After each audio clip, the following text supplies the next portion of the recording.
are symbolically tied to one another. And the Quran can conjure that up with just a few briefly chosen words.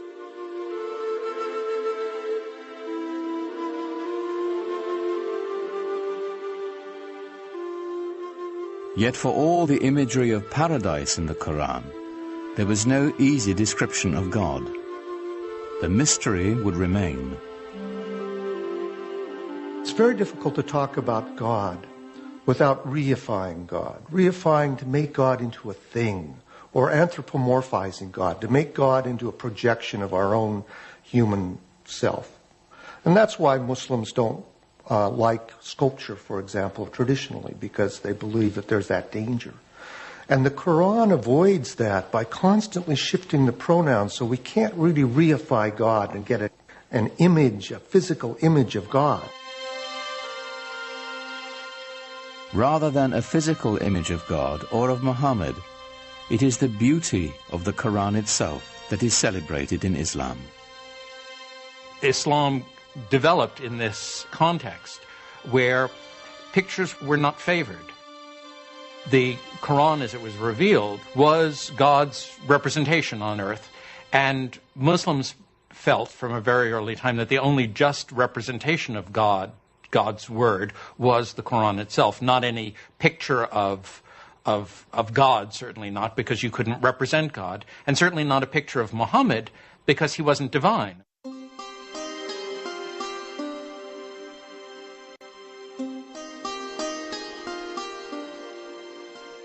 At certain times and places, people did make images of the Prophet Muhammad, but these are not religious images. These are not images meant to be worshipped. They're not images of a saint or of God. They are images of Muhammad as a historical figure. He's sort of given honor by having a very bright blue background or a white cloud near him, but he's not otherwise distinguished from the other characters in the story. At other times, people did represent the Prophet, but he was always represented with a white cloth over his face to hide his face, so that there were different approaches to doing this. But in all of these are not devotional images. You're not supposed to look at them and pray towards them. You're to learn more about the history of your religion, with the emphasis on history from them. As Muhammad's community grew, so did the opposition. People, of course, were skeptical and said, look, if you're a prophet, where's your miracle? And the prophets in the Quran, Moses had miracles, Jesus had miracles. Where's your miracle? The Quranic answer to that challenge is, this is the miracle, this Quran. But that wasn't miracle enough for the people who defined themselves by the gods of their ancestors and the totems of their tribe. Their doubts increased. The idea of life after death appalled them. So the Quran presents people as really being skeptical. You mean to tell me that after I die and my body has gone back to the elements and I've been putrefied, that I'm going to be put back together again and brought back to life? That, of any of the messages in the Quran, that struck the people of Arabia as being the most hard to believe. Muhammad also spoke of eternal damnation for the unjust. He used the language of apocalyptic imagery, talking about the signs of the ends of time, when the mountains crumble, when the skies are rolled up like scrolls. Then you will know what responsibility you bear for your actions. There are references to those who are unjust going to the fire. To the non-believers, the divine reckoning Muhammad invoked was an outrage. His dismantling of their heritage and customs, deeply unsettling.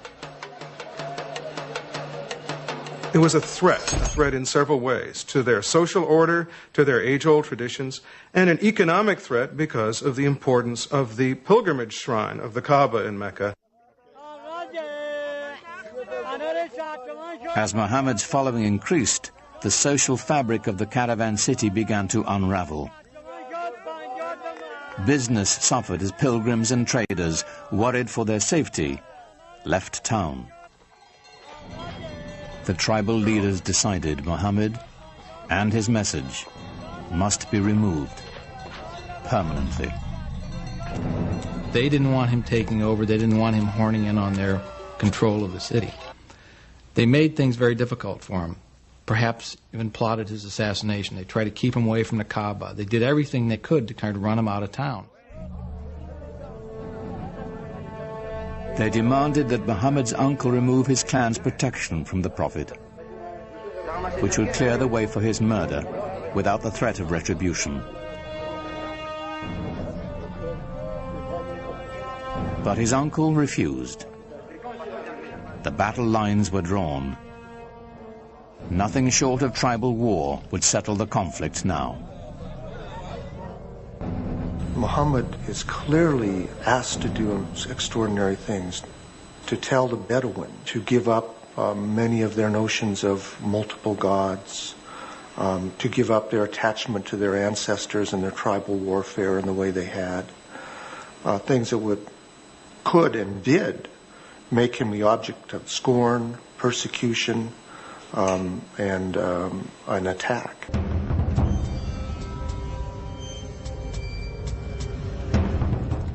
Muhammad's followers were forced from the marketplace and starved. Those without clan protection were tortured and killed.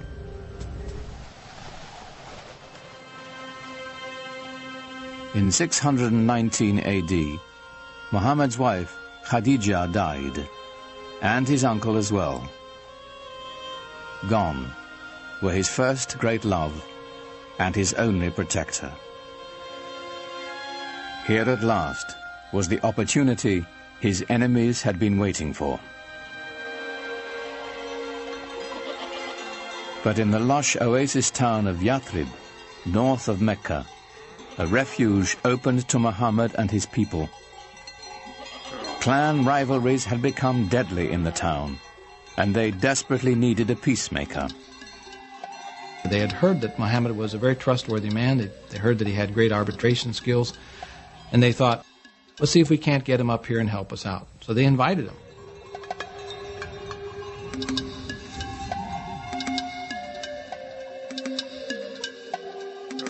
Muhammad agreed to travel to Yathrib and settle their disputes in exchange for a safe refuge for his people.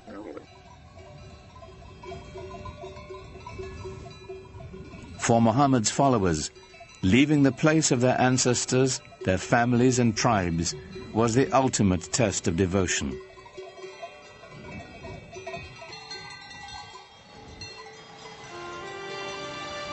In doing so, they began a new community, a new tribe. For the first time, they were bound together not by blood, but by faith.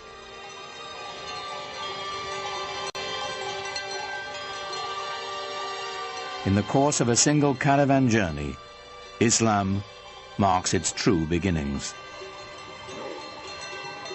Their journey is known as the Hijrah.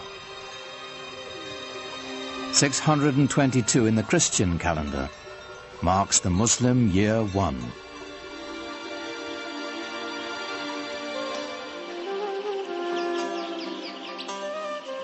Muhammad's goal among the people of Yathrib was the same as his larger mission, to bring unity and peace with his message.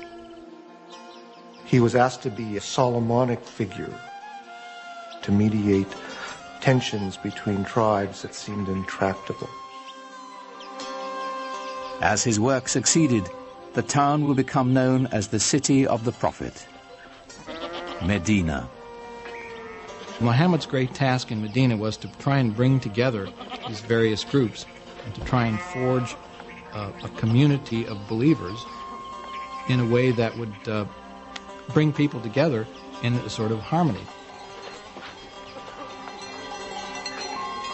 To the divided clans of Medina, Muhammad offered a vision of solidarity.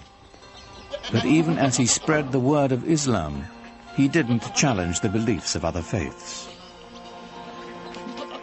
Islam sees itself in relationship to the earlier revealed religions of Judaism and Christianity and treats them as people of the book. It believes that God had revealed himself, his word, to mankind many times, to Moses, to Jesus, for example, but each time people went astray. Throughout the Quran, we have a sense of the humanity of Muhammad, his humbleness as a person, and the extraordinary challenge of the mission he was given by this divine revelation.